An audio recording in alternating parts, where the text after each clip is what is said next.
Welcome to CoreTV News this hour. I am Nifemi Oguntoye. The State Security Service claims it has proof that the Bring Back Our Girls movement is not a genuine campaign for the return of hundreds of abducted schoolgirls in Nigeria. Its spokesperson, Marily August, said at a press briefing in Abuja that the group is a well-funded franchise whose real motives are quite known to operatives. She also disclosed that members of the group have been receiving training from foreign security experts on how to engage security personnel during the protest. These are the key members of the Bring Back Our Girls movement, a group that has for months been putting pressure on the authorities over the abducted Chibok girls. The group holds daily sit-out protests at the Unity Fountain in Abuja and once in a while meets in some other parts of the country. And only recently, it held a press briefing to commemorate the 80th day of the Chibok girls in captivity. Reassure Nigerians on the adequacy and effectiveness of the federal government's counter-insurgency strategy, especially in responding to the worsening security condition in Chibok and other parts of Borno State, where the federal government reported that it had deployed about 20,000 Nigerian soldiers early in May. But security agencies say the movement is not what it claims to be. It has become a franchise, and security forces know exactly what they are up to. If it's not a franchise, if it's an ordinary movement seeking to act or put pressure on government and security operations to, release these girls, there will be no need for the group to begin to have tags, insisting that you must have a tag and you must be properly registered. We also know, security forces also know, that they have bank accounts. When prompted on what informed the position of security forces on the group, Oga argued that it's been funded by politicians. She also claimed that aside from receiving security training, members are working on an initiative which security operatives are fully aware of. We also know that they want to go to a so-called extension and simulate some false movements where they have foreign media to say that they are marching into Sambisa and Chibok. We know that. We also know that they brought in some experts from outside to come and teach them how to build security operations when they are demonstrating. We are waiting to see whether those handkerchiefs will work. We also know that they've divided themselves into groups and zones, giving each other specific assignments.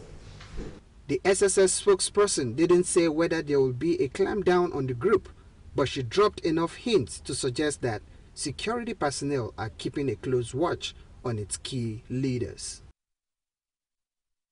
The federal government says some local politicians are in custody in Bauchi State following the recent operation to dislodge insurgents from their base in Bamo Forest.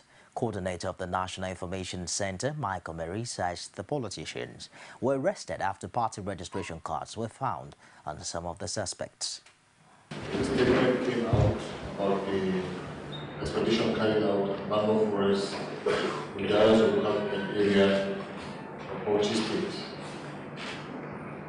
where our forces had an encounter with some insurgents.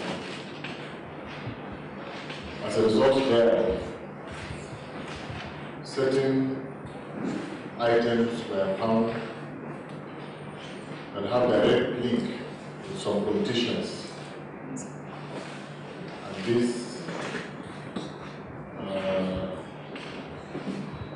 is raising more questions and pointing to the direction. So the politicians are being interrogated following the interrogation of these sensitive materials, including voter registration cards and symbols of the particular political party. Investigations are ongoing. We will look for further identities of individuals or persons in connection with this discovery. One day after evading journalists at the National Council of State meeting, Adamawa State Governor Murtala Nyako has broken the silence on the impeachment saga. Nyako was at the presidential villa for a meeting on the Safe School Initiative and used the opportunity to be his mind on developments in the state. He added that he can count on the support of President Goodluck Jonathan.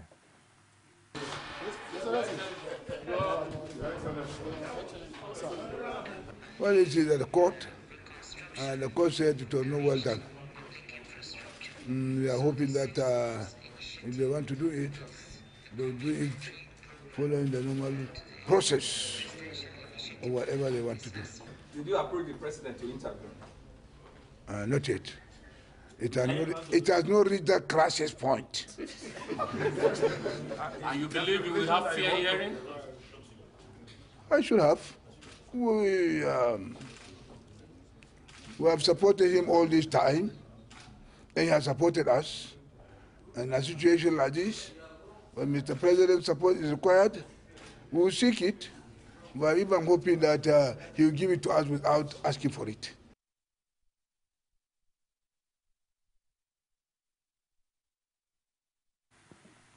The House of Representatives says it will investigate the alleged failure of video surveillance and closed-circuit cameras installed in some of the country's major cities. The House has directed its committees on ICT and public safety alongside Committee on National Security to conduct the investigation. Pasami reports that the committees are to report back within 2 weeks. This is one of the surveillance cameras procured by the Yar'Adua administration as part of a public security communications system.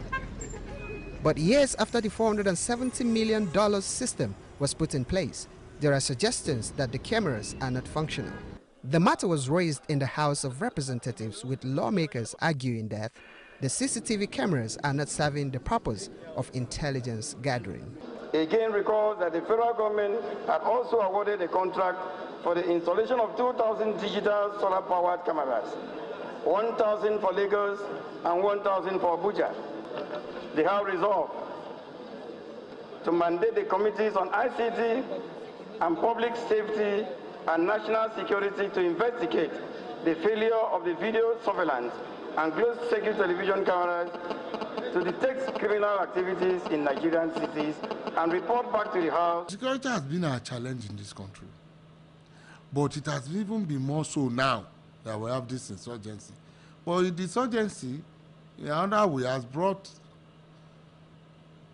into the open our lack of consciousness when it comes to security, and therefore it has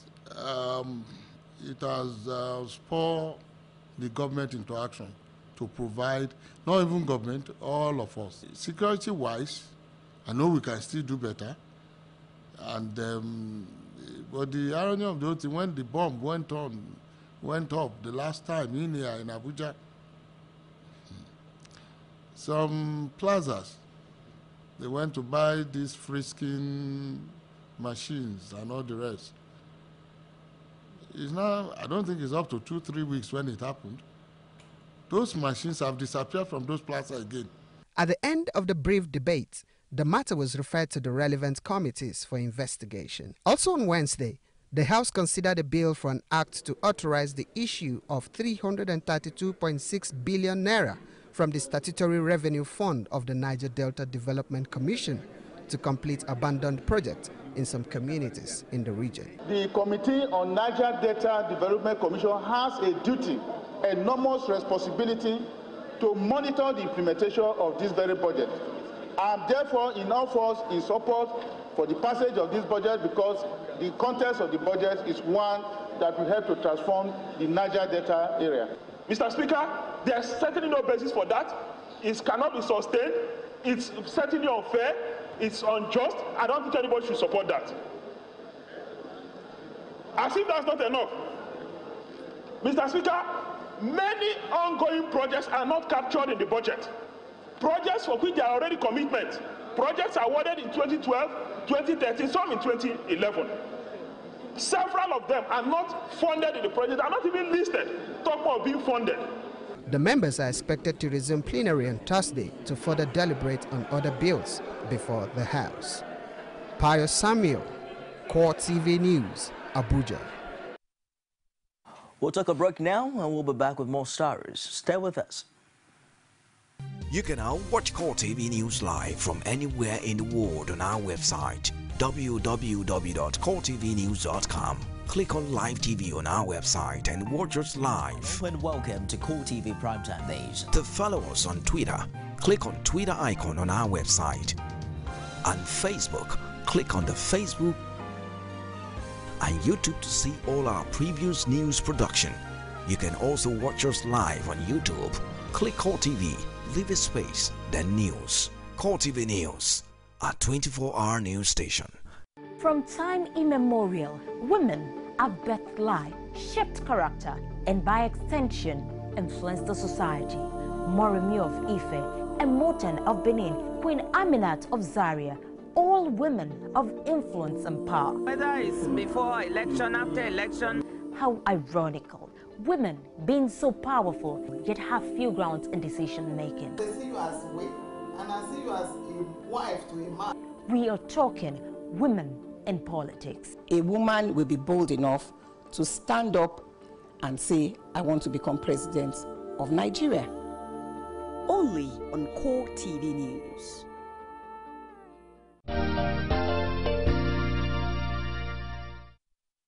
Welcome back. Somalia's president has sacked his police and intelligence chiefs after Islamist Shabab fighters launched a major assault against his palace for the second time this year.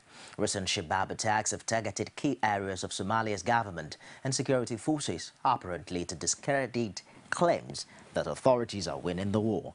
A Shabab spokesman confirmed that the group is behind the attack and claimed the commandos have seized President Hassan Sheikh Mohammed's office inside the compound known as Villa Somalia.